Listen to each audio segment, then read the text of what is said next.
जय हिंद दोस्तों, Kuldeep Singh here. Welcome to HCS prelims round up series.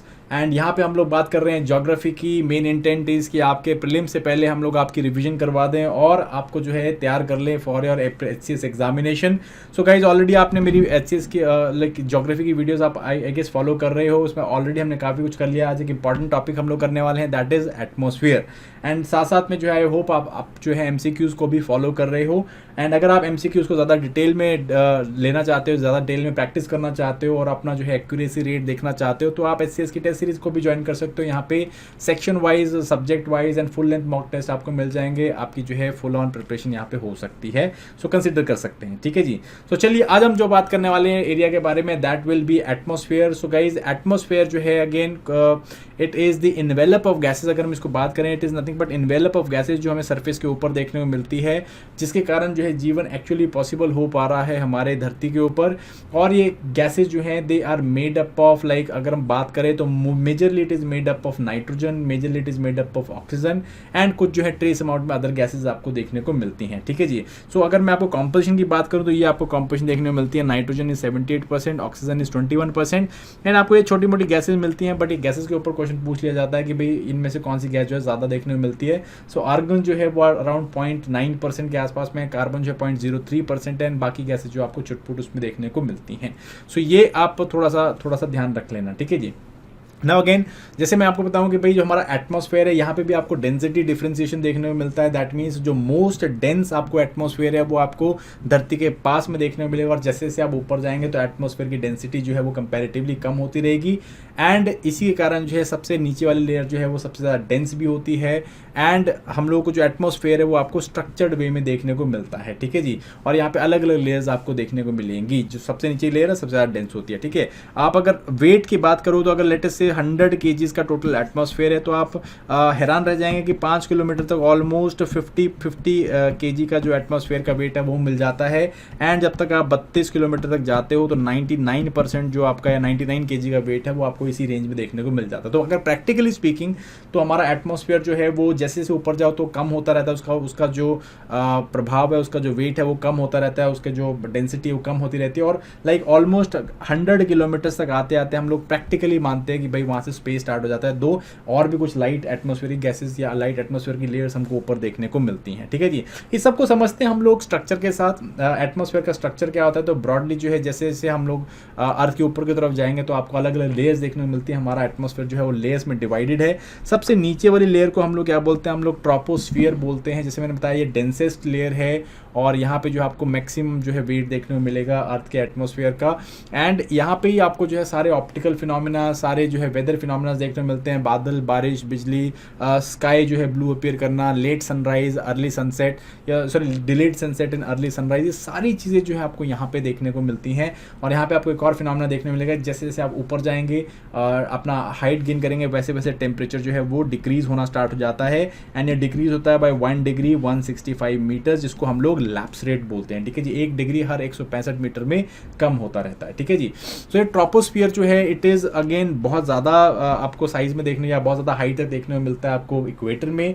Then poles में जो है सिर्फ 8 से 10 किलोमीटर के बीच में देखने को मिलेगा, जबकि इक्वेटर में जो है ऑलमोस्ट 18 किलोमीटर तक पहुंच जाता है। क्यों? Because of the 2 things. पहला, excessive heating in the equator, and second it is because of the centrifugal force of the earth, ठीक है जी। तो इसके बाद जो है एक आपकी बाउंड्री आती है, इसे हम ट्रोपोपॉज बोलते हैं। और इस बाउंड्री के बाद आपकी सेकंड लेयर स्टार्ट हो जाती है, वो है आपकी स्ट्रेटोस्फेयर।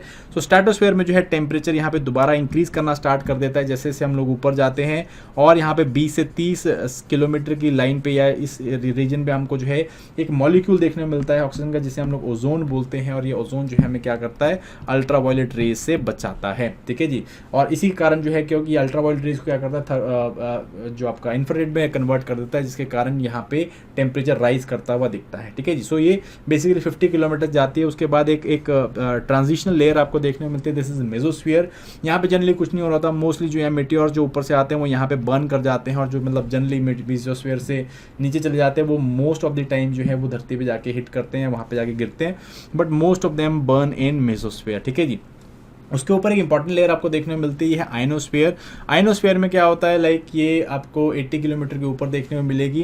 एंड आयनोस्फीयर वाली लेयर में जो है जनरली क्या होते हैं, जो आपके गैस मॉलिक्यूल्स होते हैं या गैस के पार्टिकल्स होते हैं वो चार्ज होते हैं आयन स्टेट में होते हैं। और ये क्यों होता है? Because of the interaction of sun's rays, ठीक है। सन से जो चार्ज पार्टिकल्स है वो यहाँ पे इंटरेक्ट करते हैं, जिसके कारण यहाँ पे गैसेज जो है वो आयनाइज्ड फॉर्म में देखने को मिलती हैं। और इसका एक इंपॉर्टेंट जो हम लोग के पास यूज़ है वो क्या है कि यहाँ से हम रेडियो वेव्स को रिफ्लेक्ट कर पाते हैं। सो लो फ्रीक्वेंसी, मीडियम फ्रीक्वेंसी जो माइक्रो रेडियो वेव्स हैं उनको हम लोग यहाँ पे रिफ्लेक्ट कर पाते हैं, जो कि हमें रेडियो कम्युनिकेशन के लिए काम आता है। अगर आपने FM या SW या MW रेडियो स्टेशन के बारे में सुना होगा तो वो हम लोग यहाँ से करते हैं, ठीक है जी। सो यहाँ पे जो है दो आपको ब्रॉड लेयर्स देखने को मिलती हैं, एक होती है E लेयर एंड एक होती है F लेयर, जहाँ से ये जो है रेडियो वेव्स रिफ्लेक्ट करती हैं, ठीक है। और पोलर रीजन्स में जो है यहाँ पे एक और इंटरेस्टिंग फिनोमेना हो रहा था कि सन की जो चार्ज पार्टिकल्स हैं वो अर्थ में एंटर करती हैं इन पोल्स के रीजन में, और जहाँ पे ये जो है यहाँ की ऑलरेडी जो गैसेज हैं इनके साथ इंटरेक्ट करके यहाँ पे एक जो है radiation, bluish greenish radiation emit करते हैं, जिससे हम लोग अरोरास बोलते हैं। और ये अरोरास जो है नदर्न हेमिस्फीयर में they're called as auroras borealis and in southern hemisphere they're called as auroras australis, ठीक है जी। बोरेलिस एंड ऑस्ट्रियोलिस, ठीक है जी। इसके ऊपर आपको 100 किलोमीटर में एक लाइन देखने को मिलती है, जिसे हम लोग बोलते हैं कार्बन लाइन, और इसको जो है प्रैक्टिकल पर्पसेस के लिए हम लोग बोलते हैं यहीं तक हमारा एटमॉस्फेयर, इसके ऊपर हमको स्पेस मिलता है। तो यहाँ पे इसको हमको 2-3 लेयर्स और देखने को मिलती हैं। This is thermosphere going up to 400 kilometre and then finally exosphere, जो कि बाद में जाके स्पेस में मिल जाती है, ठीक है जी। तो ये कुछ हमें जो है यहाँ पे हमारी अर्थ में लेयर्स देखने को मिलती है। Now when we talk of layers, आप यहाँ पे देखो एक चीज़ हम लोग देख रहे हैं, स्पेशली ट्रोपोस्फीयर हम लोग देख रहे हैं। जैसे जैसे हम लोग ऊपर जाते हैं हम क्या देख रहे हैं, टेम्परेचर जो है वो कम होता है, बट ट्रोपोपॉज में क्या होता है, this is also called as boundary of और the zone of temperature inversion, ठीक है जी। टेम्परेचर इन्वर्जन क्या होता है कि जब हम जैसे जो ऊपर जाएं टेम्परेचर एक्चुअली इंक्रीज करता है, जब डिक्रीज होना चाहिए तो इसको हम लोग टेम्परेचर इन्वर्जन बोल देते हैं। और हमें ट्रोपोस्फीयर में लोअर एटमॉस्फेयर्स में भी देखने को मिलता है, ठीक है जी। जनरली क्या होता है, काम नाइट्स के अंदर जब रातें जो है जनरली स्पेशली आपका ऑटम्स के टाइम पे, विंटर्स के टाइम पे दिन में जो है गर्मी, दिन में धूप के कारण गर्मी हो जाती है, बट रात को जो है धरती बहुत जल्दी ठंडी हो जाती है और धरती की हीट जो है वो ऊपर की लेयर्स में चली जाती है। तो इस करके क्या होता है, हम धरती के ऊपर वाली लेयर जो है या धरती पे जो लेयर्स होती है वो कूल हो जाती हैं, और उसके ऊपर वाली लेयर जो कंपैरेटिवली वार्म रहती हैं, जिसके कारण जब हम ऊपर की तरफ जाते हैं तो हमें लगता है कि भाई टेम्परेचर इंक्रीज हो रहा है, ठीक है। इसको हम लोग टेम्परेचर इन्वर्जन बोल देते हैं गाइज। सो टेम्परेचर इन्वर्जन का फिनोमेना जो है आपको बड़ी से बड़ी जगह देखने मिलेगा, स्पेशली विंटर्स के टाइम पे। इसकी कंडीशंस क्या हैं, अगेन कंडीशंस ये हैं कि इसको बिल्कुल काम नाइट्स होनी चाहिए, बिल्कुल जैसे क्लाउड्स नहीं होने चाहिए, बिल्कुल काम नाइट्स होनी चाहिए, विंड नहीं चलनी चाहिए, तब जो है आपको इस तरह का क्विक रेडिएशन बैक देखने को मिलती है एंड देन आपको इस तरह की रीजन देखने को मिलता है, ठीक है। सो इस तरह जैसे ऊपर जाओगे नॉर्मल कंडीशंस में ऊपर जाओगे तो आपको कोल्ड एयर, नीचे वार्म एयर, बट कई बारी बीच में वार्म एयर जो है वो ट्रैप हो जाती है, ठीक है कि नहीं। ये आपको माउंटेन्स में भी देखने को मिलता है। इसको हम लोग माउंटेन्स में एयर ड्रेनेज बोल देते हैं। ठंडी हवा जो है वो माउंटेन टॉप से वैली की तरफ बैठती है और ऊपर जो है वैली की गर्म हवा ऊपर चली जाती है, तो नीचे जो है कोल्ड एयर बैठती है, ऊपर जो है वार्म एयर देखने को मिलती है, और यहाँ पे भी टेम्परेचर इन्वर्जन देखने को मिलता है गाइस, ठीक है जी। सो आई होप आपको टेम्परेचर इन्वर्जन के बारे में समझ में आया। नेक्स्ट हम लोग बात करते हैं प्रेशर एंड विंड्स के बारे में। सो गाइज जब भी हम लोग लाइक एटमॉस्फेयर में बात करें तो हम लोग विंड्स के बारे में यहाँ पे बात करते हैं। Winds is nothing but air के मॉलिक्यूल जब एक डायरेक्शन में मूव कर रहे होते हैं तो हम उसको विंड बोल देते हैं। तो basically it is moving air which is called as winds, ठीक है जी। नाउ इसका जो है प्रेशर के साथ काफ़ी इंपॉर्टेंट रिलेशनशिप है, तो उसको हम लोग थोड़ा सा समझ लेते हैं। आपको देखो इस तरह से देखना है, प्रेशर का ऑल्टीट्यूड के साथ या हाइट के साथ क्या आपको डिस्टेंस रिलेशन देखने मिलता है। तो इसको इस तरह से याद रखो, जैसे जैसे आप जो है माउंटेन की तरफ ऊपर की तरफ चढ़ोगे तो क्या होगा, टेम्परेचर जो है वो डिक्रीज होना स्टार्ट हो जाता है। तो एज वी मूव अप, जैसे जैसे हम लोग ऑल्टीट्यूड गेन करेंगे, हम लोग टेम्परेचर जो है वो क्या करता है, डिक्रीज करता रहता है, ठीक है कि नहीं। एंड इसको आप इस तरह से, तो जितना जो है कोल्ड रीजन होगा उतना ही ज़्यादा वहाँ पे आपके डेंस एयर होगी, ठीक है जी, उतना ही डेंस एयर होगी, और वहाँ पे प्रेशर जो है वो क्या होगा, कंपैरेटिवली आपको ज़्यादा देखने को मिलता है। प्रेशर इज कंपैरेटिवली हाई, ठीक है कि नहीं। एनीवेज सो अभी यहाँ पे इसको ध्यान से देखो किस तरह से होता है। नेक्स्ट इंपॉर्टेंट चीज़ इज़ कि भाई आप टेम्परेचर के साथ किस तरह से वेरी करता है वो मैं आपको बताने लगा हूँ। So again when we talk of temperature, ठीक है जी, टेम्परेचर के बारे में बात करते हैं तो नाउ कंसिडर दिस कि सन हीट कर रहा है, तो बेसिकली यहाँ पे क्या होता है, देखो किसी एरिया में जब सन की हीटिंग हो जाती है, एक्सेसिव हीटिंग हो जाती है, तो क्या होता है, एयर के मॉलिक्यूल जो है वो ऊपर की तरफ उठ जाते हैं, एयर के मॉलिक्यूल ऊपर की तरफ राइज कर जाएंगे, एक्सपैंड कर जाएंगे, जिसके कारण यहाँ पे जो है कंपेरेटिव जितने मॉलिक्यूल से कम रह गए, तो यहाँ पे क्या बन जाता है, आपका लो प्रेशर बन जाता है। ठीक है जी। तो विद राइज इन टेम्परेचर हम लोग क्या देखते हैं, हम लोग यहाँ पे देखते हैं कि जो प्रेशर है वो क्या हो रहा है, लो हो जा रहा है। ठीक है, क्योंकि एयर के मॉलिक्यूल राइज कर गए। ठीक है, ऊपर जाएंगे तो क्या होंगे, ग्रेविटी के अगेंस्ट काम कर रहे हैं तो ठंडे हो जाएंगे, एंड देन वो क्या होगा, नीचे की तरफ कहीं पे बैठ जाते हैं, एंड जहाँ पे नीचे बैठे होंगे तो वहाँ पे क्या होगा, ऑलरेडी जो मॉलिक्यूल बैठे हैं उनके ऊपर और मॉलिक्यूल्स आके बैठ गए, तो यहाँ पे क्या बन जाता है, हाई प्रेशर बन जाता है। ठीक है जी। तो जहाँ पे भी एयर डिसेंड करती है, नीचे को बैठती है, वहाँ पे आपको हाई प्रेशर देखने को मिलेगा, जहाँ पे भी एयर जो है वो राइज करती है, वहाँ पे आप लो प्रेशर देखने को मिलता है। ठीक है जी। और हवा जो है वो क्या चलती है, वो हवा हाई प्रेशर से लो प्रेशर की तरफ को चलती है। हवा जो है क्या चलेगी, हाई प्रेशर से लो प्रेशर की तरफ चलती है गाइस। ठीक है जी। तो आपको ये सर्कुलेशन समझ में आना चाहिए।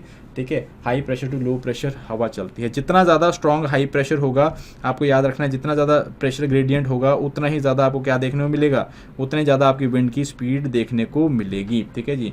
लेटर से हाई प्रेशर, बहुत ज़्यादा हाई प्रेशर, लेटर से यहाँ पे 1010 मिली बार का प्रेशर है। ठीक है जी। और यहाँ पे जो है लेटर से 950 मिली बार का प्रेशर है। तो जितना ज़्यादा प्रेशर ग्रेडियंट होगा उतनी तेज़ जो है हवा के मॉलिक्यूल्स मूव करेंगे, मीन्स विंड की स्पीड उतनी ही ज़्यादा होगी।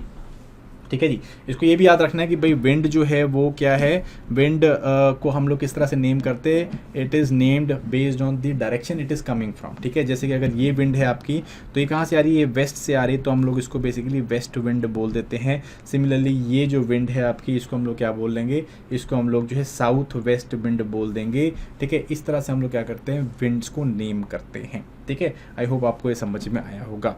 ठीक है, सो इसी तरह से बिकॉज ऑफ डिफरेंशियल हीटिंग हम लोग क्या देखते हैं, डिफरेंशियल हीटिंग के कारण एक और चीज़ है, जब भी विंड मूव करती है हमारे एटमॉस्फेयर में, तो क्या होता है, एक इंपॉर्टेंट फिनोमिना होता है, जब भी फ्लूइड्स मूव करते हैं because of the rotation of the earth, जब भी फ्लूइड्स मूव करते हैं तो वो क्या करते हैं, वो डिफ्लेक्ट कर जाते हैं अपनी डायरेक्शन से, और ये डिफ्लेक्शन जो है it happens because of the rotation of earth in its own axis. ठीक है जी।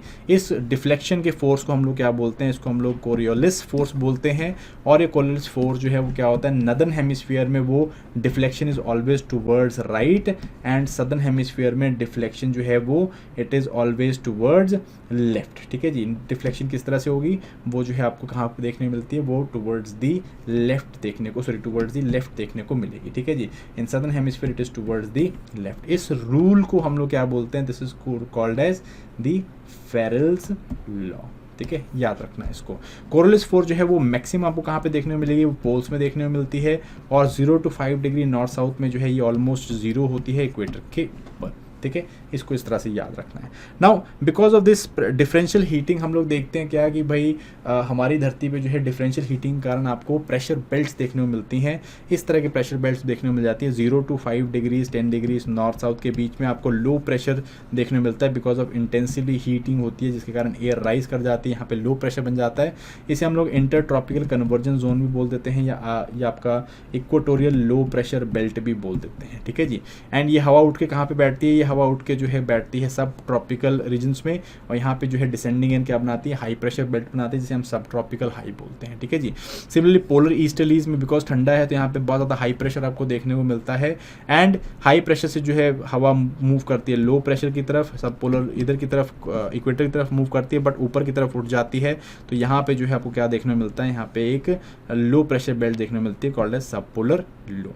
ठीक है कि नहीं। तो ये 4 प्रेशर बेल्ट्स आपको देखने को मिलेंगी, सॉरी 5 प्रेशर बेल्ट्स आपको देखने को मिलेंगी।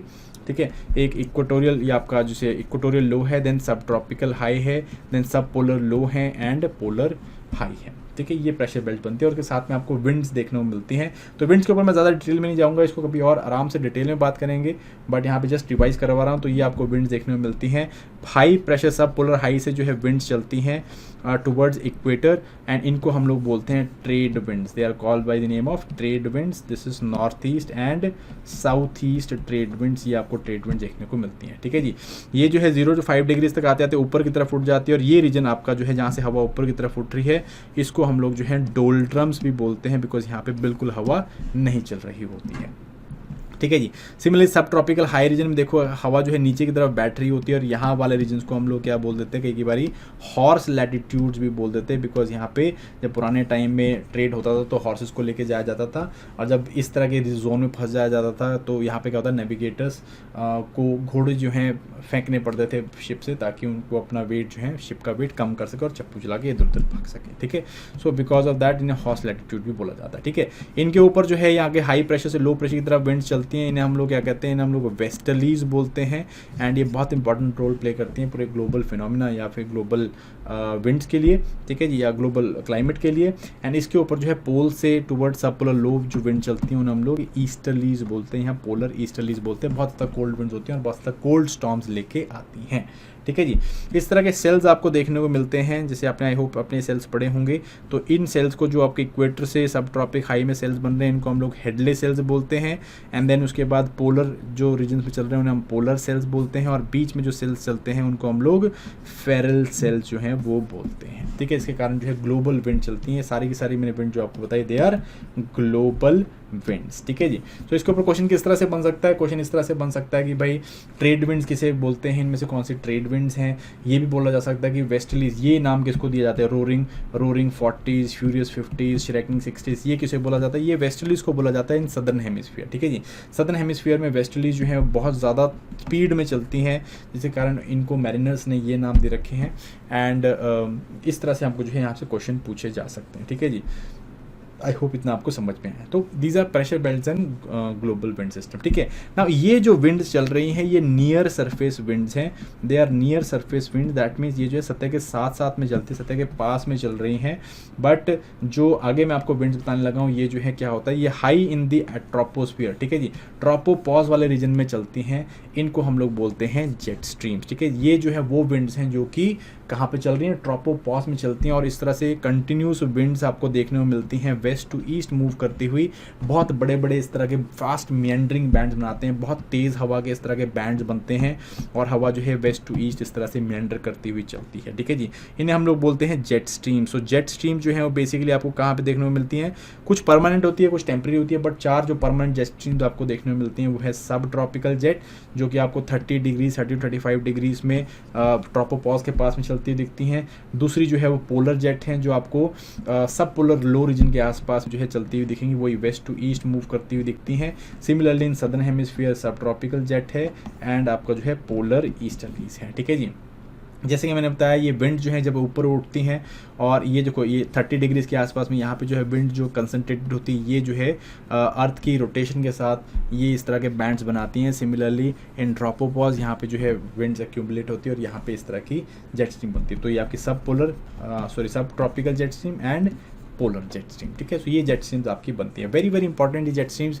बहुत जगहों के क्लाइमेट को इन्फ्लुएंस करती हैं, स्टॉर्म्स लेके आती हैं। जैसे कि अगर हम बात करें आजकल जो बारिशें हो रही हैं नॉर्थ इंडिया में, तो they are because of the western disturbances, और वेस्टर्न डिस्टर्बेंसेज को मेडिटेरेनियन रीजन से यहाँ पे लाने वाली दे आर ऑल्सो दी सब ट्रॉपिकल जेट स्ट्रीम्स। तो बहुत ज़्यादा जो है क्या करती है, क्लाइमेट को इन्फ्लुएंस करती हैं, कोल्ड स्टॉर्म्स लेके आती हैं इन पोलर एरियाज़ में, जो आपका अपर लैटिट्यूडनल एरियाज़ में स्टॉर्म्स लेके आती हैं, लो लैटिट्यूडनल एरियाज़ में जो ये साइक्लोनिक डिस्टर्बेंसेज या सिंपली जो है लाइक डिस्टर्बेंसेज लेके आते हैं, जिनके कारण रेनफॉल या स्नोफॉल देखने को मिलता है। ठीक है जी, so these are jet streams. So I hope ये 4 जेट स्ट्रीम्स आपको याद होंगी, इनको याद कर लीजिएगा, एंड ये कई बारी पूछी जा सकती हैं।